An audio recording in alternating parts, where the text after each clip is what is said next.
Louvado seja nosso Senhor Jesus Cristo, para sempre seja louvado. O Senhor esteja convosco, Ele está no meio de nós. Proclamação do Evangelho de Jesus Cristo segundo João. Glória a vós, Senhor. Naquele tempo, Jesus andava percorrendo a Galileia.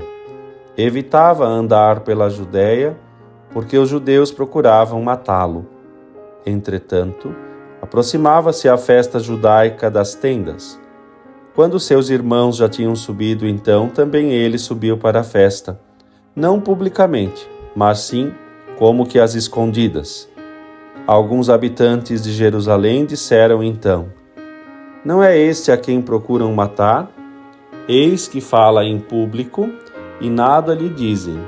Será que na verdade as autoridades reconheceram que ele é o Messias? Mas este nós sabemos de onde é. O Cristo, quando vier, ninguém saberá de onde ele é. Em alta voz, Jesus ensinava no templo, dizendo: vós me conheceis e sabeis de onde sou.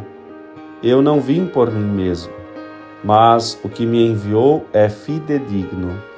A esse não o conheceis, mas eu o conheço, porque venho da parte dele, e ele foi quem me enviou. Então queriam prendê-lo, mas ninguém pôs a mão nele, porque ainda não tinha chegado a sua hora. Palavra da salvação. Glória a vós, Senhor. Querido irmão, querida irmã, meditemos juntos nesta hora este Evangelho de João, capítulo 7, os versículos o primeiro, o segundo, depois um pequeno salto, o versículo 10, e por fim os versículos de 25 a 30.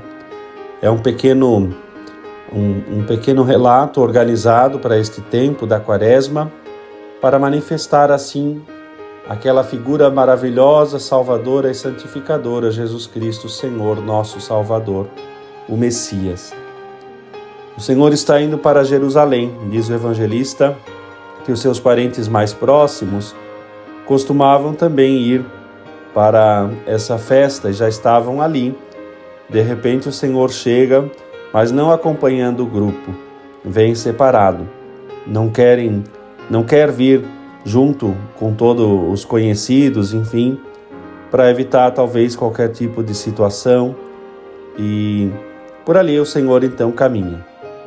Vai a Jerusalém para uma festa chamada Festa das Tendas, festa que recorda o tempo em que os hebreus passaram no deserto, habitando nas tendas de campanha, e durante 8 dias que durava essa festa, sempre no começo do outono, comemorava-se assim a proteção que os israelitas tinham recebido de Deus ao longo daqueles 40 anos do Êxodo.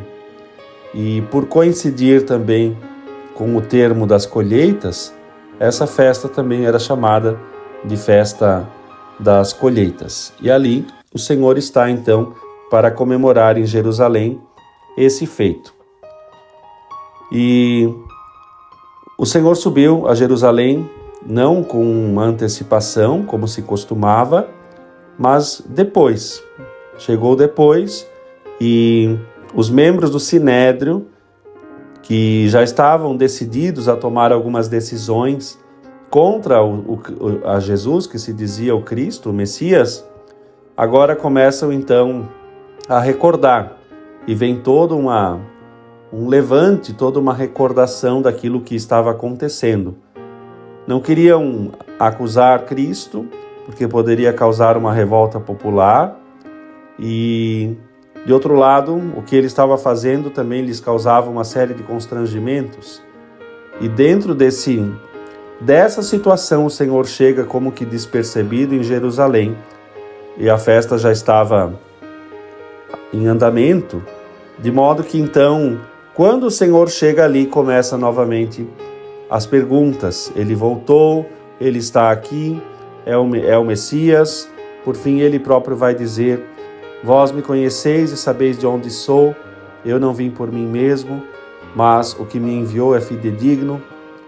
E com isso nosso Senhor revela, pois, que aquilo que ele está fazendo não o faz por si próprio, mas o faz porque o Pai enviou.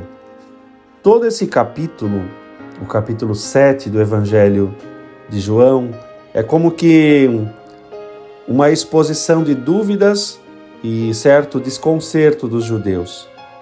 Eles ficam discutindo entre si se Jesus é o Messias, se é um simples profeta ou é mesmo talvez um impostor. Não sabem de onde ele vem tamanha sabedoria, se admiram da sua atitude diante do Sinédrio e, não bastando os sinais que viram, os milagres, a doutrina, resistem, pois, em crer que Jesus é o Messias.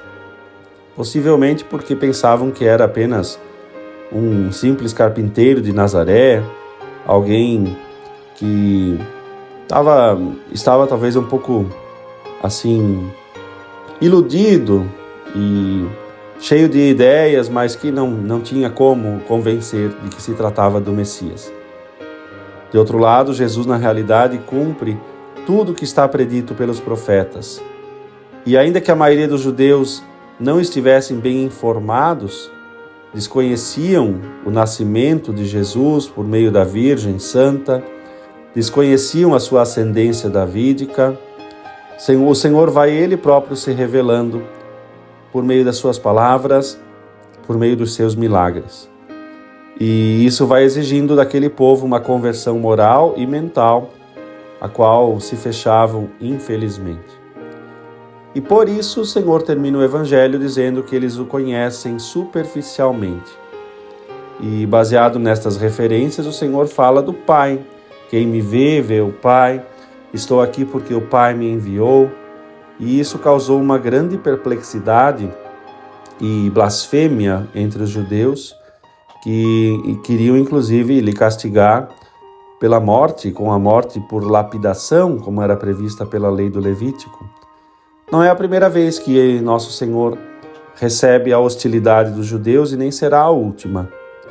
Mostra, assim, a liberdade que Jesus tinha mesmo na perseguição em cumprir a vontade do Pai e se entregará mais adiante, na sua hora, aos seus inimigos, de modo que fica mais do que evidente que o Senhor livremente assume a cruz, porque sabe que faz parte dos planos do Pai.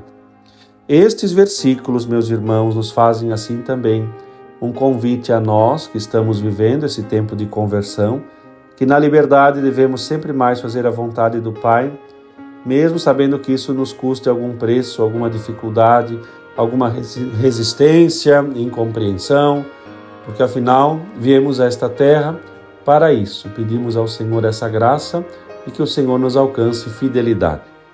Deus te abençoe.